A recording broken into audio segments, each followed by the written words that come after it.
आप देख रहे हैं ऑल न्यूज़ नंबर 1। आज मैं एक ऐसे घटना से रूबरू कराने जा रहा हूँ। कहावत है, दो व्यक्ति लड़ते हैं तो तीसरा को फ़ायदा होता है। मैं एक ऐसे समाज से रूबरू कराने जा रहा हूँ। दो अध्यक्ष की लड़ाई में समाज का हुआ बंटाधार। समाज है जिनका नाम है रोनियार वैश्य समाज।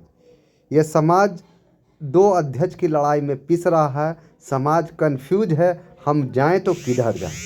इसी क्रम में हमारी मुलाकात अखिल भारतीय रोनियार वैश्य महासभा के बिहार प्रदेश अध्यक्ष राकेश कुमार गुप्ता से हुई। उनका क्या कहना।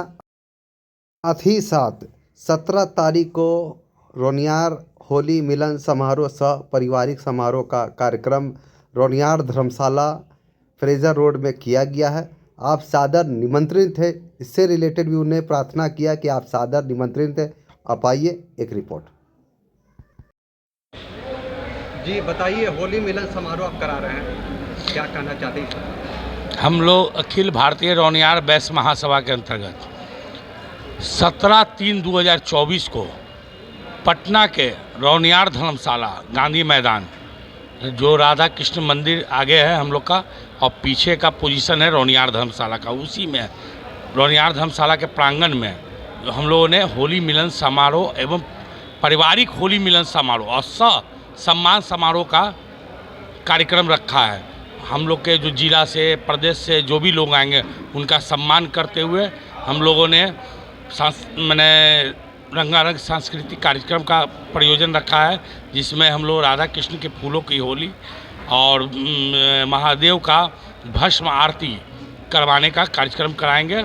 उसके बाद स्वरुचि भोज अच्छा अपना सब लोगों का और मान सम्मान देते हुए हम लोग 17 तारीख को सब लोगों का होली मिलन समारोह कराने जा रहे हैं। कहना ये चाह रहे थे सर कि रोनियार समाज अभी दो भाग में बंट चुका है, समाज को खंडित करने का काम किया जा रहा है। कोई समाज दो भाग में नहीं बटा है। कुछ बहरूपिया टाइप के लोग इस कार्यक्रम को कर करके अपना राजनीतिक लाभ लेना चाहते हैं, लेकिन समाज अब एकजुट है और समाज के लोग भी एकजुट हैं। किसी के जगह नहीं मिला, वो अपना लाभ लेना चाह रहा है कि हम इतना साल रहे, हमको कहीं जगह नहीं मिला, और फिर से वो अपना प्रदेश अध्यक्ष लिख करके कर रहा है अपना कार्यक्रम। उससे हमको कोई मतलब नहीं। आप होली मिलन समारोह करा रहे हैं, एक तरफ अजय गुप्ता जी जो हैं वो भी होली मिलन समारोह करा रहे हैं। अब कराने दीजिए, वो भी कहते हैं हम प्रदेश अध्यक्ष। हाँ ठीक है, अच्छा है, समाज को भी एकत्र करें, हम भी एकत्र करते हैं समाज को, लेकिन जो समाज कहेगा उसको वो भी मानेगा और हम भी मानेंगे। ऐसा है कि पद की जो गर्मियां होती चुनाव से होती है, वोट से होती है, किस तरह से आप देखते हैं?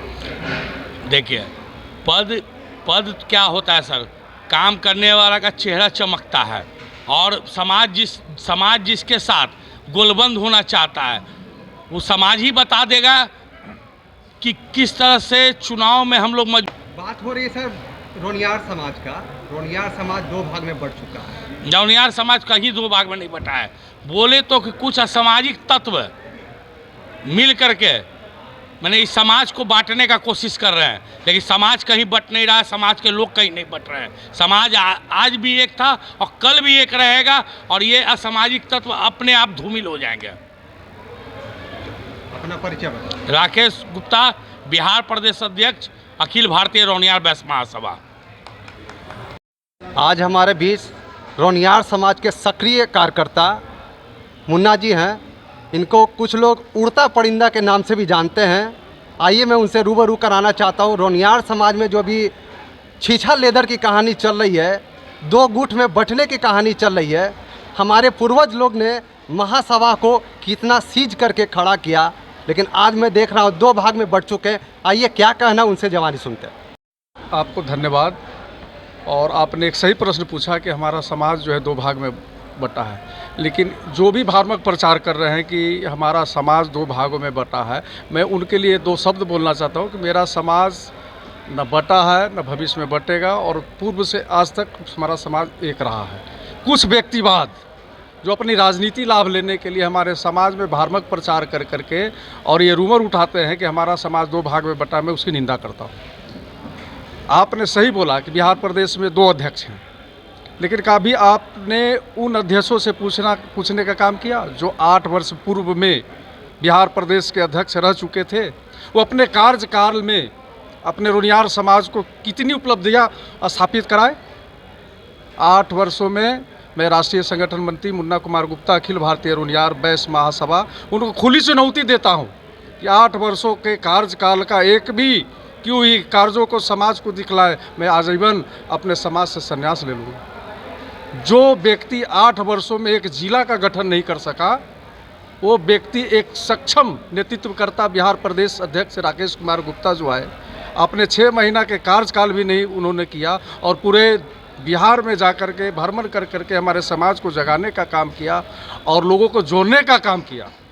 38 जिला में अभी उन्होंने 22 जिला का गठन कर दिया। इतनी बड़ी उपलब्धि के होते हुए ईर्ष्या द्वेष के कारण कुछ लोग हमारे राष्ट्रीय पदाधिकारी जो चुन करके आए हैं, उनकी निकम्मा कार्यगति को लोग देखने लगे, अपने कार्यों को छुपाने के लिए इनको जो है, इनके जो बढ़ती हुई ग्राफ है उसको गिराने के लिए एक साजिश के तहत ये काम किया कि जो है कि नहीं, एक 2 भाग में बट गया है। कभी नहीं, पूरे समाज राकेश गुप्ता जी के साथ है और साथ रहेंगे। हम जो विकास की गति देख रहे हैं, हमारा समाज राकेश जी के कार्यों से और राष्ट्रीय अध्यक्ष किश कुमार आज़ाद जी के कार्यों से बहुत लाभान्वित हो रहे हैं। जिसका उदाहरण देखिए, हमारे सारण जिला के अध्यक्ष छठीलाल गुप्ता जी हैं, रूप में खड़े हैं। हमारे समाज के देखिए जितने भी सक्रिय साथी हैं, राकेश जी के साथ कदम में कदम मिलाकर खड़े हुए हैं। ये कहते ही नहीं, लोग कहते हैं अजय जी तो राजनीति लाभ लेने के लिए उनको कोई पूछ नहीं रहा, कैसी बात बोल रहे हैं। हमारा तो अध्यक्ष राकेश कुमार गुप्ता जी हैं, जिनको पूरा बिहार नहीं राष्ट्र के लोग समर्थन कर रहे हैं। आप कह रहे हैं कि राकेश कुमार गुप्ता जी अध्यक्ष हैं, बिल्कुल। उधर कह रहे हैं अजय बाबू के हम अध्यक्ष हैं। कौन सही है, कौन गलत है? आपने सच कहा। ख्वाबी आपको भी पता होगा, ख्वाब के जीवन जीने वाले को हमारे समाज पहचान चुका है।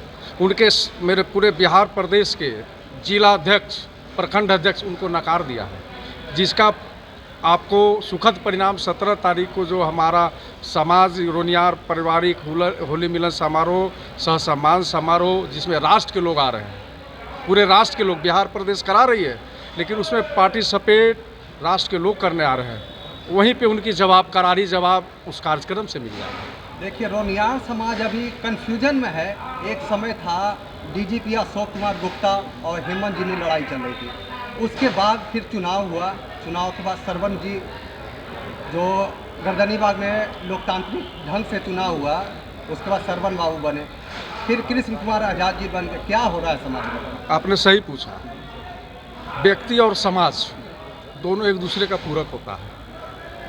हमारे समाज के लोगों ने पूरी आस्था और निष्ठा विश्वास के साथ सरवन बाबू को राष्ट्रीय अध्यक्ष के रूप में चुना था, लेकिन चुनावी वादा जो राष्ट्रीय अध्यक्ष सरवन बाबू ने चुनाव में वादा किए थे कि हम चुनाव जीत करके आएंगे तो इस परिवार और इस समाज के लिए हम अपने जीवन को समर्पित कर देंगे, लेकिन 8 महीने 9 महीने बीतने के हुआ, उन्होंने ज़मीनी स्तर पर एक भी कार्य करने का काम नहीं किया और हमारे कुछ पदाधिकारियों पर दबाव डाल करके, कुछ हमारे धरोहर का एक खाता है ना, संस्था की एक खाता है, उसमें कुछ राशि है, उसको अवैधानिक तरीके से निकाल कर व्यक्तिगत लाभ लेने के लिए उन पर दबाव डाला गया।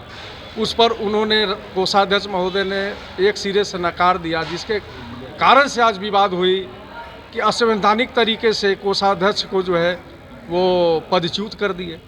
पदच्युत का तरीका होता है, कार्यकारिणी से सहमति लेनी पड़ती है, लेकिन ये लोग व्यक्तिवाद तरीके से अध्यक्ष और महासचिव जो है मिल करके वो गबन करना चाहते थे, जिसमें पूरे कार्यकारिणी के सदस्यों ने 7 दिसंबर को बैठक बुला करके वो दोनों को राष्ट्रीय अध्यक्ष सरवन कुमार जो संविधान में वर्णित है, संविधानिक तरीके से उनको बर्खास्त कर दिया और कार्यकारिणी की बैठक में आम सहमति से सैकड़ों कार्यकारिणी सदस्यों के समक्ष राष्ट्रीय अध्यक्ष के रूप में कृष्ण कुमार आज़ाद जी को चुना गया और बिहार प्रदेश अध्यक्ष राकेश कुमार गुप्ता जी को चुना गया, जिसका हम लोग स्वागत करते हैं और हम लोग इन्हीं को मान रहे हैं, हम मानेंगे भी। किस तरह से रोनियार समाज को भरोसा दिलाएंगे आप? हम अपने ज़मीनी कार्य करके, अब देखिए ये लोग चुन करके आए, तुरंत रफ़ीगंज में धर्मशाला का शिलान्यास कर दिए। एक तो ज़मीनी कार्य हुआ और लगातार ये जिला का भ्रमण कर रहे हैं। अभी जो है इन लोग का एक नवतपुर में धर्मशाला लंबित है, उन पर भी लोग ध्यान आकर्षित कर रहे हैं। मुजफ्फरपुर में है, जयनगर में है, इस तरह से छपरा में है। इस सारों जगहों पर इन लोग का काम है कि हमारा भी एक धर्मशाला हो, पाठशाला हो, बच्चों के भविष्य के लिए वहाँ पर पढ़ाई की व्यवस्था हो। ये ज़मीनी कार्य में लोग लगे हुए हैं, लेकिन इनको समय देने की आवश्यकता है ना। बात है सर धर्मशाला की, जब आप चर्चा उठा रहे हैं, एक अदर राज्य से लोग आते हैं या अदर शहर से लोग आते हैं, रोनियार धर्मशाला में रहने नहीं दिया जाता है। ये तो बात धार्मिक है। हमारे यहाँ तो अभी देखिए होली मिलन समारोह हो रही है, धर्मशाला में समारोह हो रही है। लेकिन देखिए कुछ लोग तो धार्मिक प्रचार करते हैं ना, नकली टीआरपी लेने के लिए। वैसे तत्वों से हम लोग को बचना होगा, हमारे समाज को, लोगों को बचना होगा। और उनका वो करारा जवाब होगा जो ये बोलते हैं कि हमारे धर्मशाला में सुविधा नहीं मिलती है जाने पर, उनके लिए करारा जवाब होगा जब 17 तारीख को जो होली मिलन समारोह और सहसम्मान समारोह का आयोजन किया गया है, वहाँ की उपस्थिति, वहाँ की व्यवस्था देख करके खुद वो लोग लज्जा महसूस करेंगे। कुछ लोग का कहना है कि समाज में जो कुछ पैसे अकाउंट में हैं, उसका गबन करने के लिए 2 भाग में बांटा गया है। वो तो मैं बोल ही दिया, इसके पहले ही बोल दिया कि पूर्व अध्यक्ष सरमन कुमार गुप्ता, पूर्व महासचिव, दोनों मिल करके अपने मनमानी तरीके से चाहते थे कि जो बैंक में पड़े राशि है उसका मैं व्यक्तिगत लाभ ले लूँ, जिसका विरोध राष्ट्रीय कोषाध्यक्ष महोदय ने किया। निबंधन कार्यालय में भी उसकी प्रतियां जमा की गई। अपना परिचय बताएं। मुन्ना कुमार गुप्ता, राष्ट्रीय संगठन मंत्री, अखिल भारतीय रोनियार बैस महासंघ। रोनियार एकता जिंदाबाद, जिंदाबाद जिंदाबाद, रोनियार एकता जिंदाबाद, जिंदाबाद जिंदाबाद, रोनियार एकता जिंदाबाद, जिंदाबाद जिंदाबाद।